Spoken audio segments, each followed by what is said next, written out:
everybody, me and Dean back at you with another video. The first video I've done since we've been back from Florida. Thanks to all of you that checked out those videos. I had a lot of fun making them. We had a lot of fun on that trip. Came home with COVID, so well, I don't know if I got it there or not. We got it right after we got back here, but yeah, we were kind of down for the count for a week or 10 days. Not a lot of fun. I mean, certainly we were never at rush to the hospital mode, although the first night I had a pretty high fever. My fever was high enough I probably should have went to the hospital. But I didn't really feel that bad otherwise. So neither one of us got really sick, so we're lucky. I'm pretty much recovered from that. Oh, I only actually, you hear about losing your sense of smell and taste, which would be pretty bad for someone into wine, right?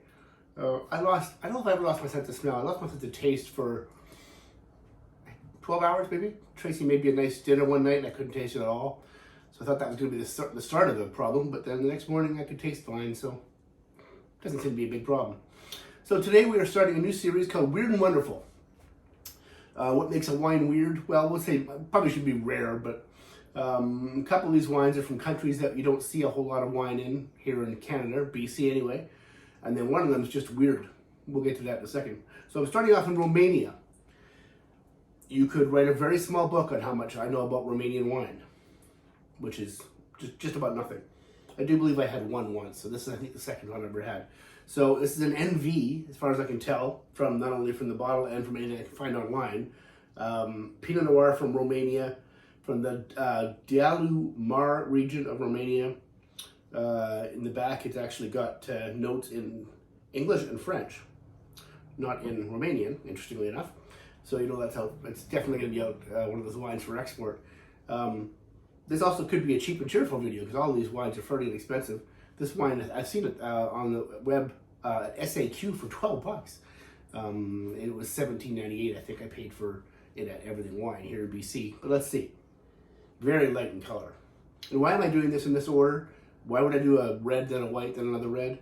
I have no idea how to do this. I have no idea what this one's going to be like. We'll get to that in a minute. But it's interesting. It's a weird one. White Malbec. Right. Okay. So anyway.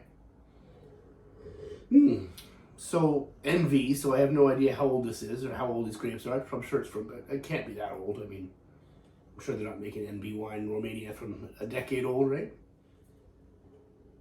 So a lot of earth there, a little bit of funky mushroom, I would say, with some red fruit. Not real fruity. More the secondary, tertiary characteristics really coming out. I don't know much about Romania's terroir, especially not this region. But yeah, it smells a little funky. Let's see if that's a bad sign or not.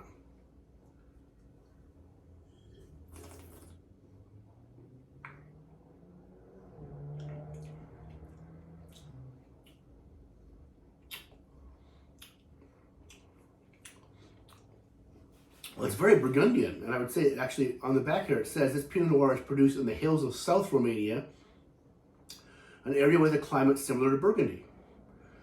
Modern winemaking techniques have produced this light, subtle wine full of blackcurrant flavors. Well, blackcurrant cassis is the first thing I get for sure. But there's also a little bit of a red cherry there, red raspberry. Medium plus finish. Burgundian in that it's very dry. Acidity's medium plus. The earth and dry herbs really come through in the mid palate. That's interesting. That's not a bad one at all.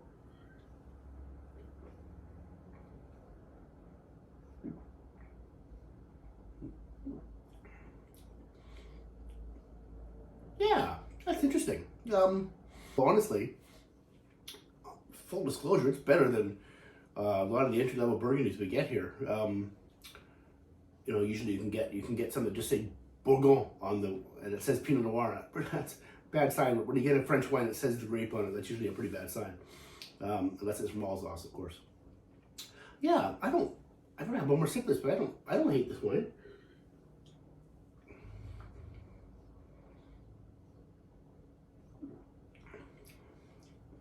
I'd be interested to see how this lasts after, I wouldn't aerate it, but you decant it. See how, if it opens up and expands. It's not a bad wine. I Corvand it, as you may be able to tell. I quarterbacked both the reds because I wasn't planning on drinking 3 bottles of wine today. I know, but I just recovering from COVID. Okay, we're not gonna have, it's not a 3-bottle day. And they've been open for maybe 15 minutes, 20 minutes tops. Yeah, that's not bad. I'm pleasantly surprised by that. I would rate that 88 points. That is a really good wine for 18 bucks, and for somebody you can't. You're not going to go to a liquor store and see a Romania section, right? Interesting. Okay, yeah, I'm pleased with that. All right, here we go. Now, if that wasn't weird enough for you, Trevento 2022 Reserve White Malbec, as opposed to the regular White Malbec, I'm sure. Yeah, I hate that. I hate wineries that use the term reserve when they don't have an entry level. And I'm sorry, Trevento, I don't know you that well, but I guarantee you don't have an entry level White Malbec, and this be the reserve. So White Malbec, I have no idea. Let's just smell it, shall we?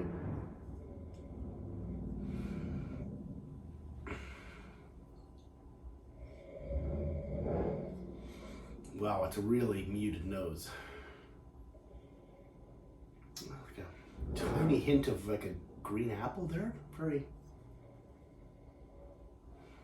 Yeah, it's really, really light on the nose.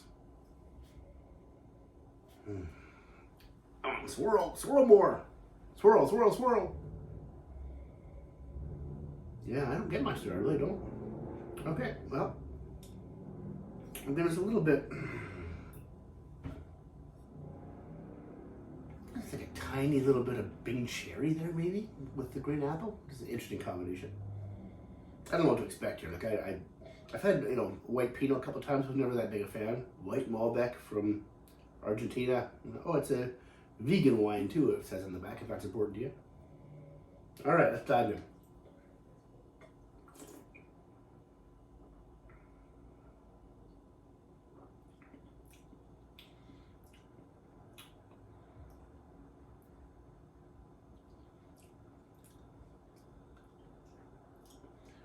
I wonder what, I'm sure there's some people out there that have had more white Pinot Noirs, or maybe, anybody had a White Malbec? If you have, please leave a comment. I'd be fascinated to find out if you actually had a White Malbec.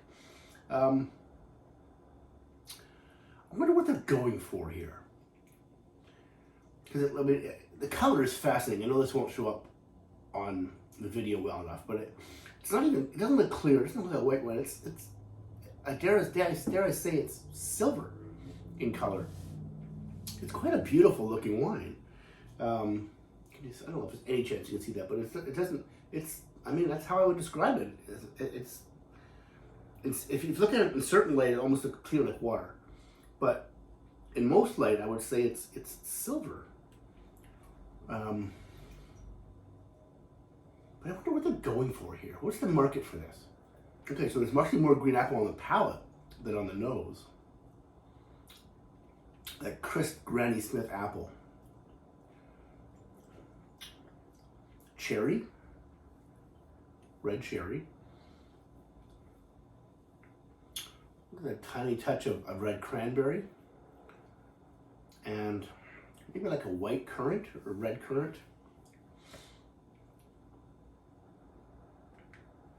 Medium plus finish. It's not a bad wine. It's ever so slightly off dry. Like it's not sweet, but it's, I'm sure on that the old a liquor store scale of dryness, it'd probably be a 1.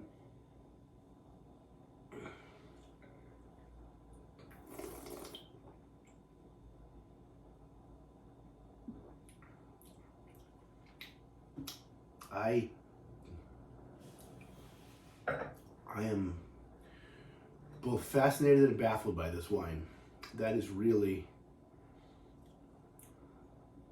okay. So it's interesting, sure. Really finishes appley, like really like like green apple. Tart on the finish. Not in a bad way though.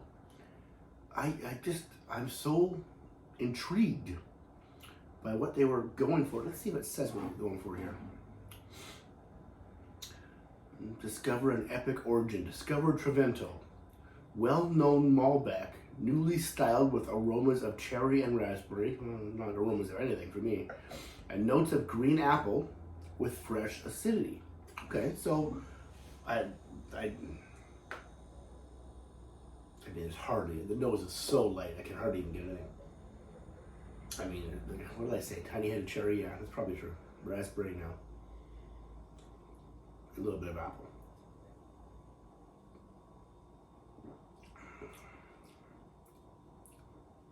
Yeah, I mean, I don't dislike it. It's just, it's so strange.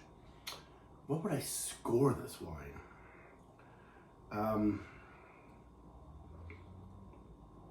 So if we're saying that, like, I think a lot of the scale I tend to use says that like 75 is average.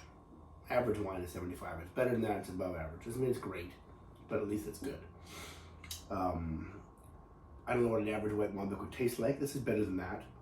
I'm gonna say this is, it's like 16 bucks at BC liquor stores. And I'm going to give this 85 points. It is well made, I think. Again, I don't really know what they're going for here, but it's pleasant enough. What am I going to do with it? I actually need a cup of white wine for a soup I'm making today. This might work. I'm going to try that in a soup. I don't remember what soup it is. I think it's a minestrone. Interesting. Yeah, it's not. It's like I said, slightly off dry, but not so off dry that it can make a soup sweet. And there is, the cherry and the raspberry flavors and the currant flavors are not what you traditionally get in a lot of white wine, but they're not so overpowering that it's going to ruin my soup either. So I'll put it in the soup. So, okay, yeah, 85 points. It's interesting. It's pleasurable enough. And 16 bucks, right? BC liquor stores, if you can go out and try something interesting, go try it out. Okay. So now we're on to with the big boy, I think. We're into Montenegro. Montenegro. So it's a little country across the Adriatic Sea from Italy. I believe it's supposed to have, let's see if it says in the bottom, that the climate's pretty similar. Grown in the Skedar Lake Valley of Montenegro.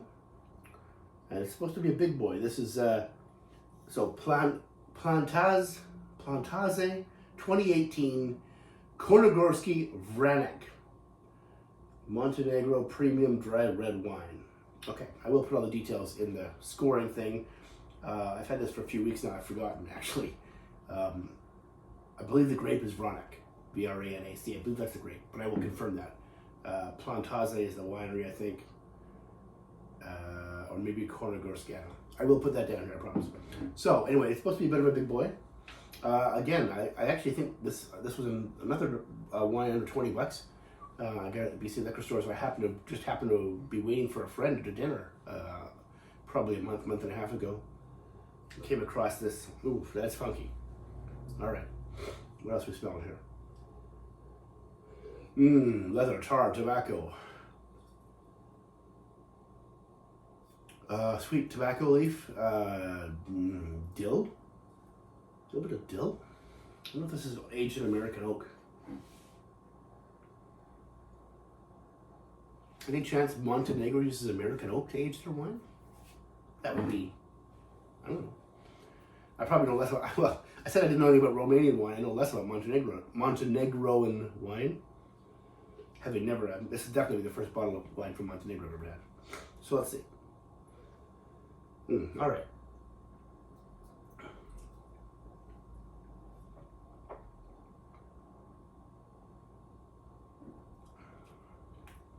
Oh, wow. That is dry. That is tannic.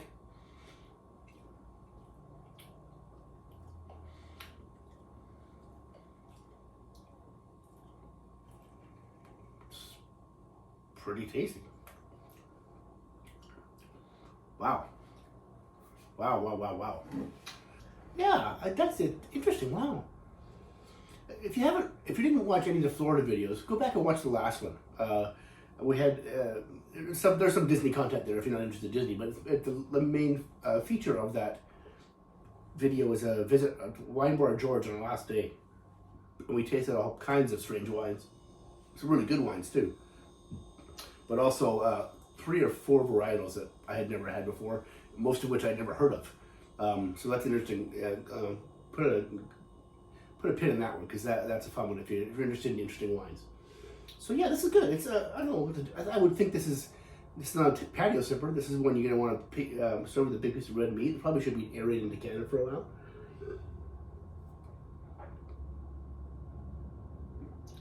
But dark chocolate there. Oh, it is so dry. Like it's so tangy.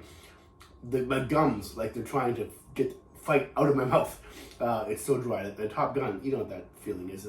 It's dry. That is exceptionally dry. Acidity's medium. Finish is medium plus. Nice finish. They all finish pretty well. But this is interesting tasting. I'm glad I did this. One more.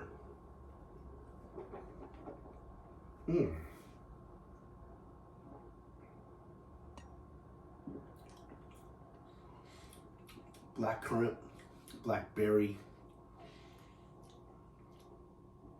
It's so dry, so dry.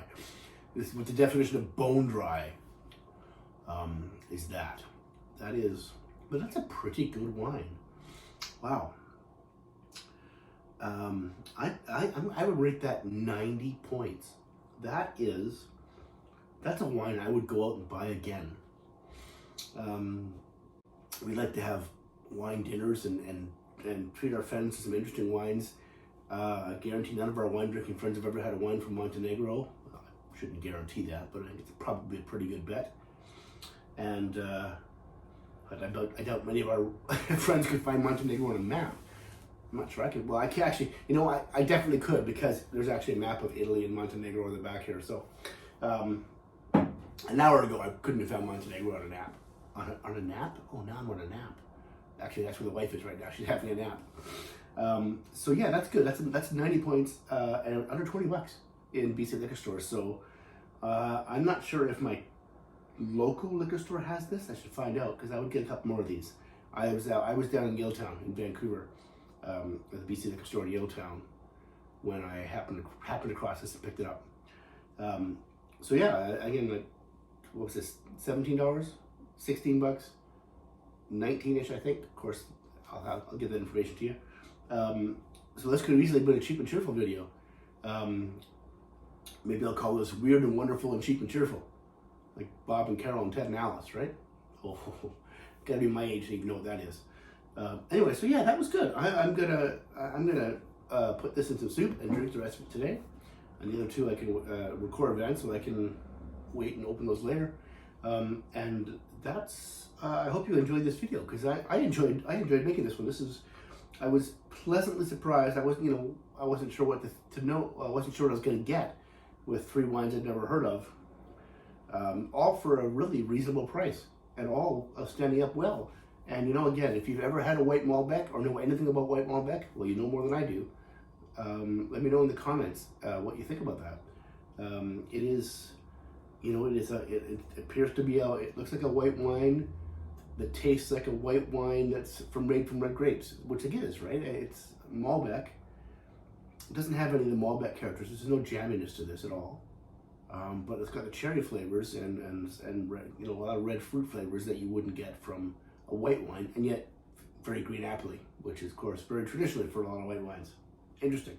So keep watching. I do have an actual cheap and cheerful video coming up. It's I already started that, which I'll try to get posted in the next few days.